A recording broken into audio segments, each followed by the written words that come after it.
O tema da palavra de hoje é próximos da luz. Próximos da luz. João escrevendo, ele diz: Deus é luz. Deus é luz. E o meu desejo é que o Espírito Santo possa, de uma forma muito especial, estar falando isso profundamente ao nosso coração. Porque esta verdade da qual eu estou lhe dizendo, que Deus nos criou para viver um relacionamento com Ele, queridos, isso foi revelado desde o início da história. Isso começou a ser revelado em Adão e Eva, lá no início. A comunhão, o relacionamento que ele vivia com Ele. Deus vivia com o homem vivia com Deus. Isso era muito forte. Mas por que isso era real, essa comunhão? Porque Deus havia os criado para isso. Não existia nada que impedisse o relacionamento deles. Toque na sua mente e diga: Espírito Santo, traga a luz à minha mente, ao meu entendimento. Eu quero compreender de uma forma muito clara esta verdade nesta noite, em nome de Jesus. Aleluia, glória a Deus, glória a Deus. Eu quero lhe dar liberdade. Sim, fique à vontade em nome de Jesus. Em nome de Jesus, do Senhor. Glória a Deus. Fique à vontade, por favor. Deus nos criou para sermos íntimos dele. Mas você há de concordar comigo que, infelizmente, desde que o pecado entrou no mundo, uma grande separação passou a existir entre o Criador e a sua criatura, entre Deus e o homem. O pecado entrou no mundo e causou uma grande separação. E baseado nisso, ou por esta razão, por este motivo, por causa disso, em virtude disso, queridos, preste atenção muito naquilo que eu quero lhe compartilhar. Nós precisamos decidir nos aproximar de Deus. Vou repetir: por causa da separação que ocorreu lá no passado, nós precisamos decidir nos aproximar de Deus. Por que, pastor, que eu preciso tomar esta decisão? Por que nós precisamos tomar esta decisão? Em primeiro lugar, escute, porque Cristo, através de sua morte, Ele tornou possível para todos nós essa aproximação. Cristo, através da morte dele lá na cruz, Ele tornou possível o nosso acesso a Deus. O texto de Mateus capítulo 27, versículo 51, nos diz assim: eis que o véu do santuário se rasgou em duas partes, de alto a baixo, tremeu a terra, fenderam-se as rochas. O que Mateus está relatando foi o momento exato em que Cristo estava mencionando, dirigindo as suas últimas palavras para o Pai, dizendo: Pai, em tuas mãos eu entrego o meu espírito. Na hora da sua morte, está escrito que o véu do templo se rasgou. O que significa isso? O acesso que somente o sumo sacerdote tinha ao Santo dos Santos para entrar uma vez no ano. Jesus está dizendo: eu, através do preço que eu paguei da minha morte, eu estou liberando o caminho de acesso para o meu Pai, para todos vocês. Todos vocês, a partir deste momento, têm livre acesso à presença de meu Pai. É isso que o apóstolo Mateus está nos afirmando aqui, queridos, que o véu se rasgou. E é interessante que ele diz, isso nos chama a atenção, porque está escrito que foi de alto a baixo. Foi de cima para baixo, não foi de baixo para cima. Se fosse de baixo para cima, você e eu poderíamos pensar: foi alguém que rasgou, pastor. Mas deixa eu lhe dizer uma coisa aqui muito interessante a respeito deste véu, que talvez você ainda não atentou para isso. Somente uma força sobre-humana, sobrenatural, poderia rasgar aquele véu. Aí você diz: mas por que, pastor? Preste atenção de 3 detalhes daquele véu. Primeiro detalhe: aquele véu ele tinha cerca de 18 metros de altura. 18 metros de altura, 9 metros de largura e 10 centímetros de espessura.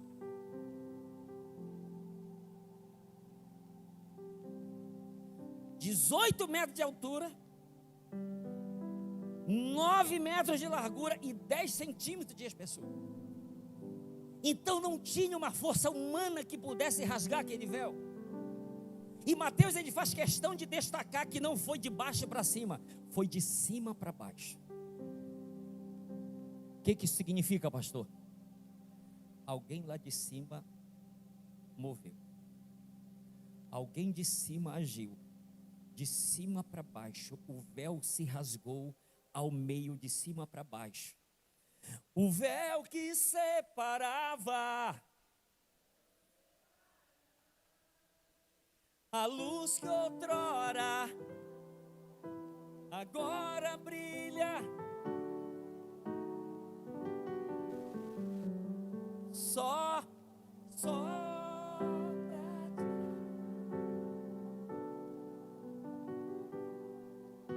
e fazer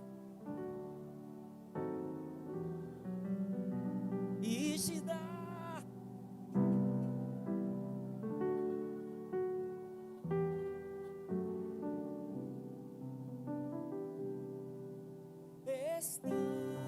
estamos nós aqui.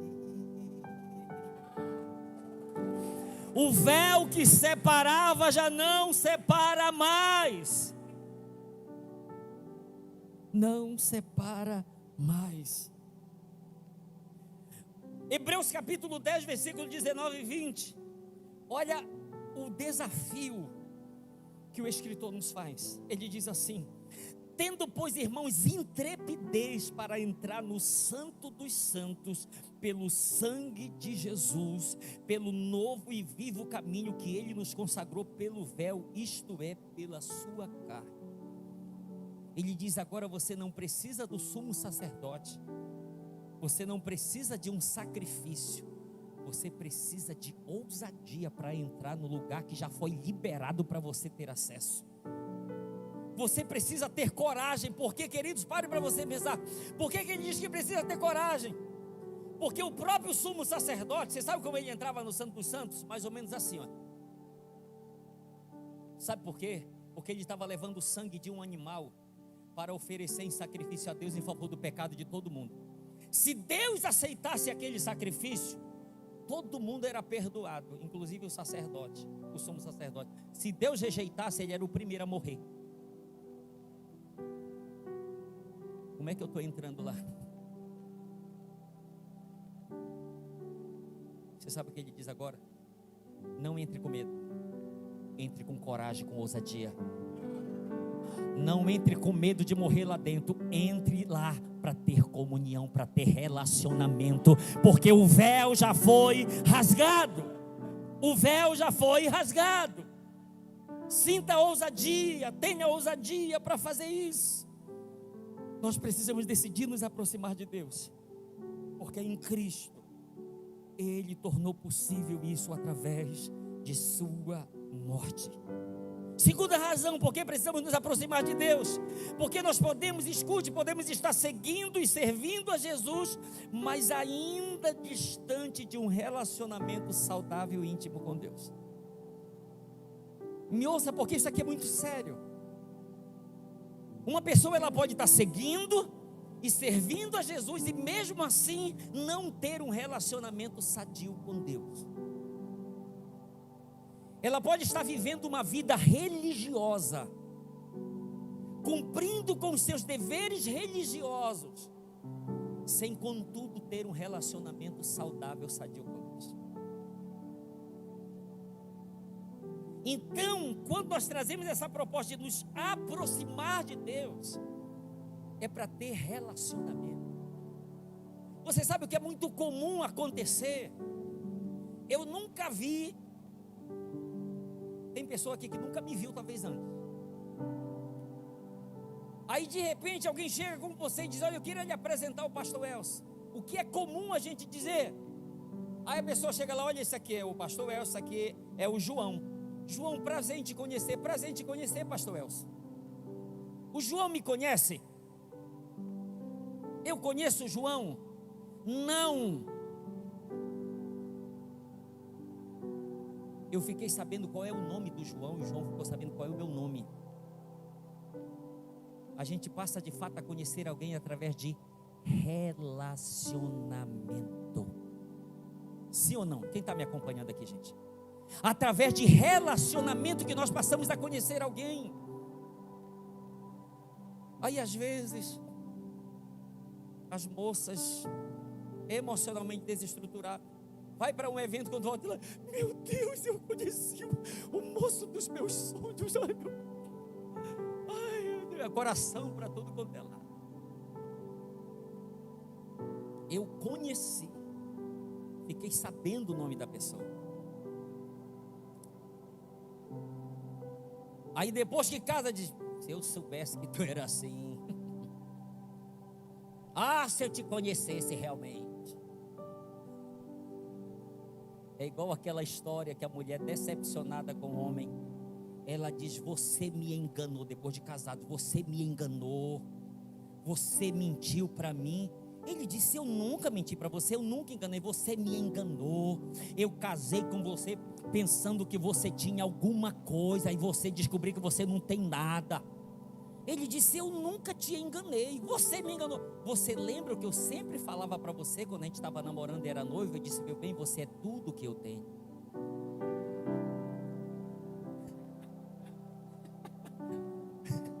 Você é tudo que eu tenho. Ele não mentiu, ela só não o conhecia. Preste atenção, o que é que nós precisamos nos aproximar para nós não sermos meros seguidores e servidores dele. Porque olha aqui para mim, se você for ver nas histórias medievais, você vai ver muitos servos que serviam e seguiam aos seus senhores, os reis, mas talvez nunca o conheceram, nunca tiveram acesso à presença dele.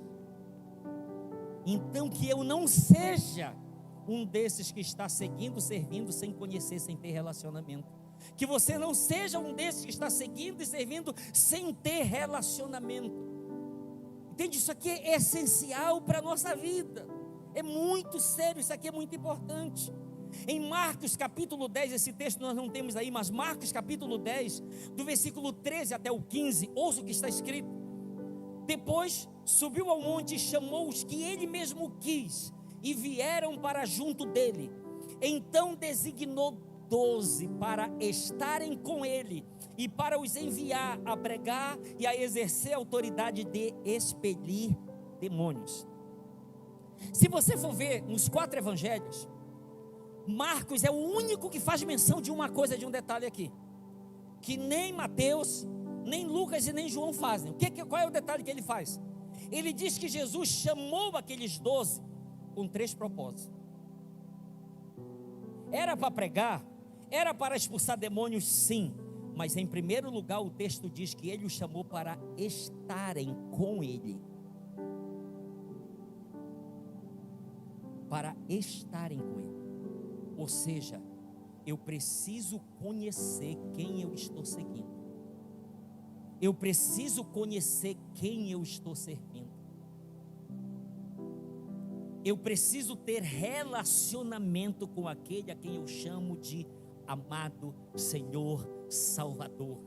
Entende? Eu preciso conhecer. Então o texto diz, se você for ver com calma, Marcos capítulo 3, do versículo 13 ao 15, diz que ele chamou 12 para estarem com ele e para os enviar a pregar e a exercer a autoridade de expelir demônios. Antes de ir, é como se ele dissesse, eu quero que vocês fiquem, eu quero que vocês me conheçam. Porque chega aquele momento em que Jesus pergunta para os discípulos, quem o povo diz ser o Filho do Homem? Uns dizem que tu és Elias, outros dizem que tu és Jeremias, outros dizem que tu és um dos profetas que ressurgiu dentre os mortos, outros dizem que tu és João Batista, mas vós, quem dizeis que eu sou?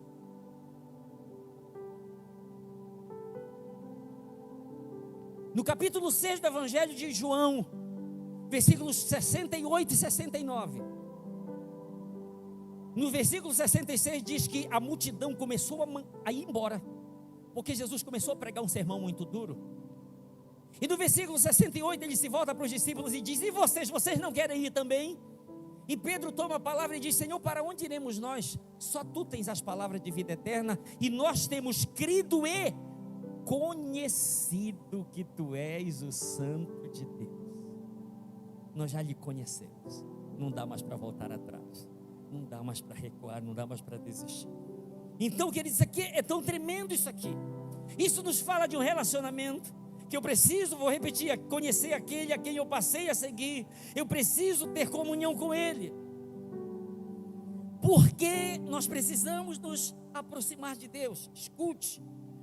Porque se Deus é luz, longe dele tudo é trevas. Por que que eu preciso me achegar a Deus e estar perto de Deus? Porque se Deus é luz, como a Bíblia declara, longe dele tudo é trevas.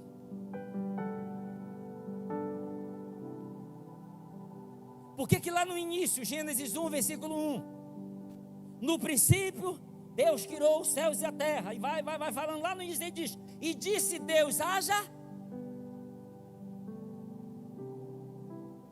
Você sabe o que está escrito? Que havia trevas sobre a face do abismo. Haja luz. Então, vou repetir. Porque precisamos nos aproximar de Deus. Porque se Deus é luz, longe dele tudo é trevas. Eu preciso estar junto dele. Eu preciso estar em comunhão, em relacionamento com ele. O que é as trevas? De uma forma muito simples. Trevas é a ausência da luz. É a ausência da luz. Longe dele. Isso é uma realidade. Quarto, porque precisamos nos aproximar de Deus? Porque nós somos exortados a nos aproximar dele. Tiago capítulo 4, versículo 8, parte A. Chegai-vos a Deus, e Deus se chegará a vós outros. Aí você pode me perguntar, pastor, por que que é eu que tenho que dar o primeiro passo? Não, senhor. Não é você que tem que dar o primeiro passo. Ele já deu o primeiro passo. E foi bem longo. Ele desceu. Então, porque ele diz que é eu que tenho que tomar essa decisão agora. Chegai-vos a Deus e Deus se chegará a vós outros. Porque só depende de mim para viver esse relacionamento, para viver essa comunhão, essa intimidade, entende? Porque daquilo que dependia de Deus, ele já fez. Não tinha acesso, ele liberou o acesso. Não existia comunhão, ele liberou a comunhão, o relacionamento. Então, só fica longe de Deus quem escolher por decisão própria. Porque é muito claro, nós somos exortados, chegai-vos a Deus, e Deus se chegará a vós outros. Eu tomo a decisão, eu escolho me aproximar. E eu tenho aprendido uma coisa que eu acredito que você já ouviu. Eu tenho de Deus o quanto eu escolho ter. Eu sou tão próximo de Deus o quanto eu escolho ser. Ah, mas o fulano, não comprometa alguém, não culpe alguém por causa do seu relacionamento talvez presente com Deus. Porque se o meu relacionamento não está saudável, só existe um culpado. É o diabo, aquele... Não. Deus não diz, diabo, se chega a Deus. Não, Elson, chega-te a Deus, e Deus vai se chegar a ti. Amém? Pode ser mais forte, amém? Então nós somos exortados a isso. Agora preste atenção, o que acontece quando nos aproximamos de Deus, da luz? O que acontece? Eu quero que você fique muito atento para isso aqui, tá bom?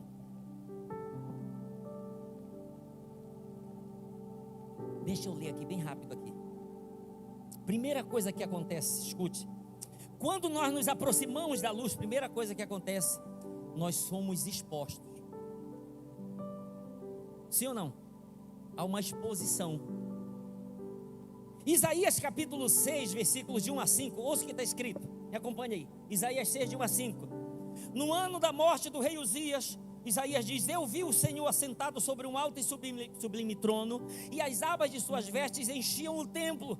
Serafins estavam por cima dele, cada um tinha 6 asas, com 2 cobriam o rosto, com 2 cobriam os seus pés, e com 2 voavam. E clamavam uns aos outros, dizendo: Santo, Santo, Santo é o Senhor dos exércitos, toda a terra está cheia da sua glória. As bases do limiar se moveram a voz do que clamava, e a casa se encheu de fumaça. Então disse eu: ai de mim, estou perdido, porque sou homem de lábios impuros, e habito no meio de um povo de impuros lábios, e os meus olhos viram o Rei, o Senhor dos exércitos. Deus é luz. Isaías se aproximou, ele acabou sendo exposto diante da luz. Deixa eu te dar um outro exemplo aqui. Lucas capítulo 5, versículos 4 e 5. Não vou ler todo o texto. O tema lá é a pesca maravilhosa, desde o versículo 1. Mas está escrito assim, versículos de 4 a 8, perdão. Quando acabou de falar, disse a Simão: faze-te ao largo e lançai as vossas redes para pescar. Respondeu-lhe Simão: mestre, havendo trabalhado toda a noite, nada apanhamos, mas sob a tua palavra lançarei as redes. Isto fazendo, apanharam grande quantidade de peixes, e rompiam-se-lhe as redes. Então fizeram sinais aos companheiros do outro barco, para que fossem ajudá-los, e foram e encheram ambos dos barcos, a ponto de quase irem a pique. Vendo isto, Simão Pedro prostrou-se aos pés de Jesus, dizendo: Senhor, retira-te de mim, porque sou pecador. Se você for observar, tem algo em comum aqui. Isaías e Pedro, eles tiveram a oportunidade de ter uma luz, de ter revelação da grandeza, da sublimidade, da beleza, da majestade de Jesus Cristo. E diante daquela luz que eles estão tendo, eles chegam a um ponto de: eu estou conseguindo ver a minha realidade, eu estou conseguindo ver a minha própria situação.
Queridos, quando o nosso relacionamento ele não está tão saudável, a gente acaba permitindo que algumas coisas manchem as nossas vestes. E a gente acaba nem percebendo que a gente está envolvido em meio a tantas coisas. Às vezes na escuridão acontecem coisas que a gente não consegue ver. Mas quando nós nos aproximamos da luz, é exatamente isso que acontece. Nós somos expostos. E aí a gente chega àquele ponto de dizer: ai de mim, de se considerar indigno, de se considerar alguém que não merece estar diante do Senhor.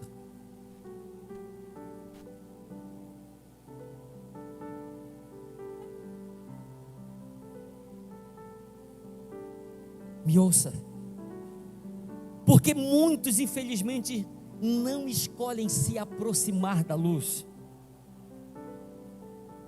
O Evangelho de João, capítulo 3, versículo de 19 a 21, ouça o que está escrito. Evangelho de João 3, de 19 a 21. E é assim que o julgamento é feito.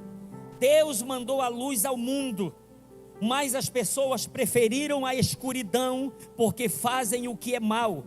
Pois todos os que fazem o mal odeiam a luz e fogem dela, para que ninguém veja as coisas más que eles fazem. Mas os que vivem de acordo com a verdade procuram a luz, a fim de que possam ser visto claramente que as suas ações são feitas de acordo com a vontade de Deus. Porque infelizmente existem aqueles que escolhem não se aproximar da luz. Primeiro, porque eles não querem ser expostos.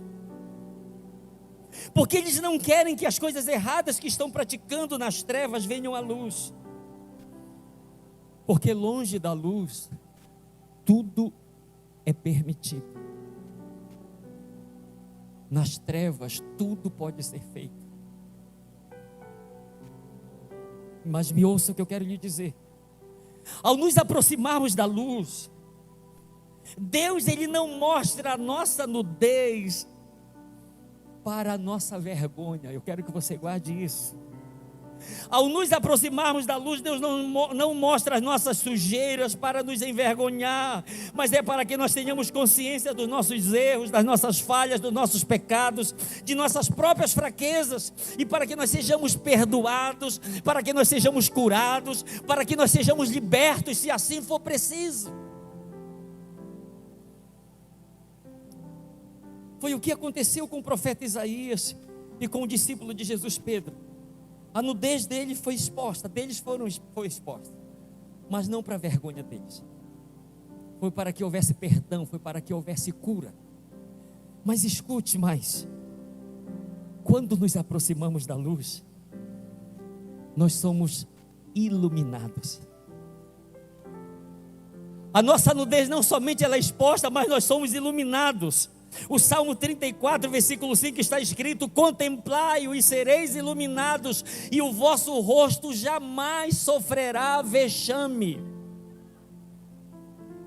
Iluminados significa, ou iluminar significa brilhar, irradiar, queimar, ser radiante, jorrar, fluir.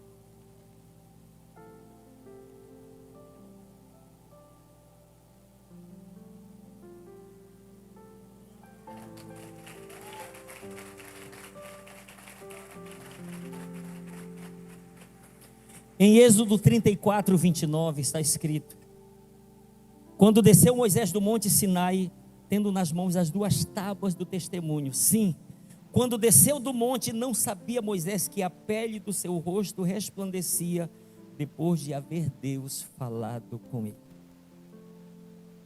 ele contemplou, ele foi iluminado. Ele passou a refletir aquilo que ele estava vendo.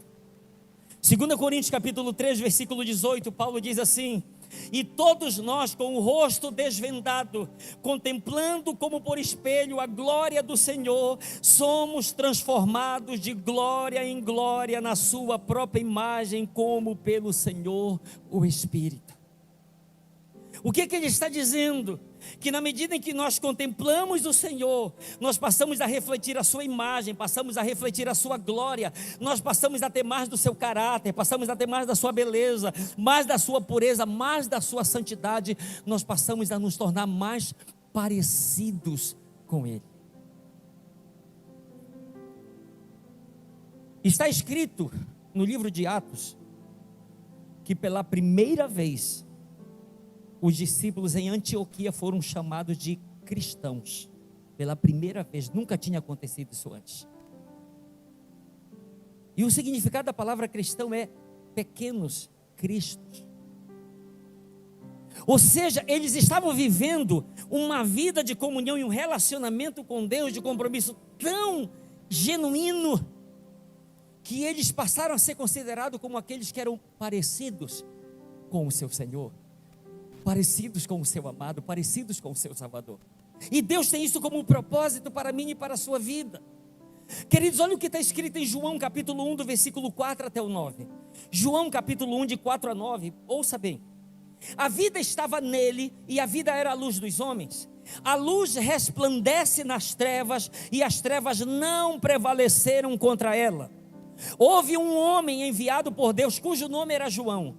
Ele veio como testemunha para que testificasse a respeito da luz, a fim de todos virem a crer por intermédio dele.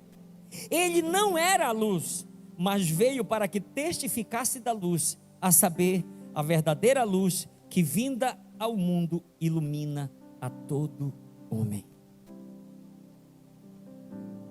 Mateus, ele faz menção de uma profecia do Antigo Testamento, e ele diz a respeito de Jesus Cristo, da sua manifestação, ele diz: o povo que andava em trevas viu grande luz, e os que viviam na região e sombra da morte, resplandeceu-lhes a luz.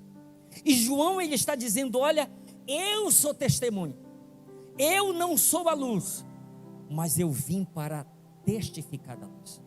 Eu vim para dar testemunho da luz, a luz de Deus que veio ao mundo. Ele diz, a saber, a verdadeira luz vinda ao mundo, ela ilumina a todo homem. Então, queridos, à medida em que nós nos aproximamos do Senhor, nós somos expostos, mas ao mesmo tempo nós somos também iluminados. Porque Ele não, como eu lhe falei, Ele não está expondo, Ele não quer expor alguém para vergonha. Ele quer expor alguém, não é por causa dele, porque Ele sabe todas as coisas, mas é por causa de nós mesmos. Você entende?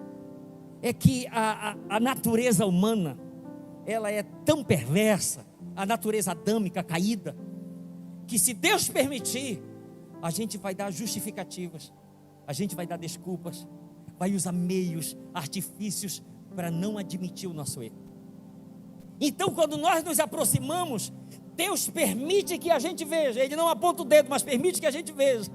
Porque quando Isaías contempla Deus, a glória de Deus, ele diz, ai de mim. É ele que diz, não é Deus que diz, ai de ti, não. Ele diz, ai de mim. Ai de mim. Então ele chega a um ponto de reconhecer. Agora, sabe uma coisa que é muito interessante? Quando você tiver a oportunidade, leia o capítulo 5 do Evangelho de Isaías.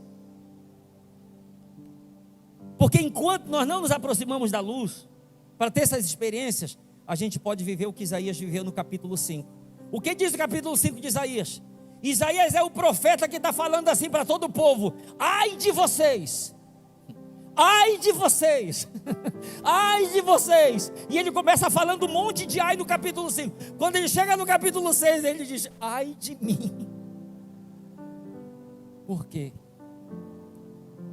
Porque Deus precisou mostrar para ele a sua verdadeira situação, como ele estava. E deixa ele dizer, isso produz muito mais resultado do que quando alguém chega comigo ou com você para apontar o dedo e diz, olha, você fez isso, você fez aquilo, aquilo outro. Porque a própria luz é a própria glória de Deus refletindo na nossa vida, que vai mostrar a nossa verdade, a nossa realidade, quem de fato nós somos ou como nós estamos. Escute, o desejo do coração do nosso Deus é que a sua luz ela possa iluminar todo homem. É que todos os homens, todos os seres humanos tenham acesso a essa luz, para que possam de fato ser expostos, mas ao mesmo tempo serem iluminados por essa luz. Ouça, na medida, João Batista, ele foi precursor de Cristo, precursor da primeira vinda de Cristo. Agora entenda isso aqui, na medida em que os João Batistas do século 21, me referindo a mim e a você, eles são expostos e iluminados pela luz, eles se tornam os precursores de Cristo, porque João Batista, ele foi o precursor da primeira vinda de Cristo. Os João Batista do século 21, que estão sendo expostos à luz, estão sendo iluminados, eles se tornam precursores da segunda vinda de Cristo. Entende isso, a profundidade disso? João Batista, ele vem: arrependei-vos, o Cordeiro está chegando, o Cordeiro está chegando, o Salvador está vindo. Aí o João Batista de hoje, que tem essa experiência de se aproximarem da luz e serem expostos, mas também serem iluminados, não é para vergonha, é para cura, é para libertação, é para transformação. Eles se tornam nas mãos do Senhor os João Batista do século 21 e se tornam de fato precursores da sua segunda vinda e passam a anunciar: preparem-se porque o Salvador está chegando. Será num abrir e fechar de olhos. Eu não sei lhe dizer o dia nem a hora, mas fiel é o que fez a promessa. Ele prometeu, então isto vai acontecer no momento certo. Então nós precisamos estar preparados para isso. Nós precisamos estar preparados para isso. E eu quero nesta noite tirar alguns minutos para orar com você. Para orar com você. Se eu for para você hoje o Isaías do capítulo 51, do capítulo 5, Deus vai me trazer para o capítulo 6, aí eu vou ter que me dobrar igual você. Então eu prefiro ficar no capítulo 6 para poder diante do Senhor, diante da luz dele, dizer: ai de mim, do que apontar o dedo para você. Mas eu quero desafiar nesta noite a uma coisa junto comigo: não tenha medo de se expor à luz, porque longe dele tudo é trevas. Se ele nos atrai para a sua luz, é porque ele tem propósito. Se ele nos atrai para a sua luz, é porque ele não quer que a gente permaneça em trevas. A noiva aqui, ela estava na parte, não estava, o que é interessante é que a igreja não estava 100% apagada. Havia luz, mas não era o suficiente para ela ver as manchas, as sujeiras que tinha em suas vestes. Então não estou dizendo que você, como filho ou filha de Deus, está nas trevas, não. Mas talvez ainda não tenha luz suficiente para ver o que precisa ser consertado, para ver o que precisa ser limpo. Mas o Espírito Santo, ele é especialista em fazer isso.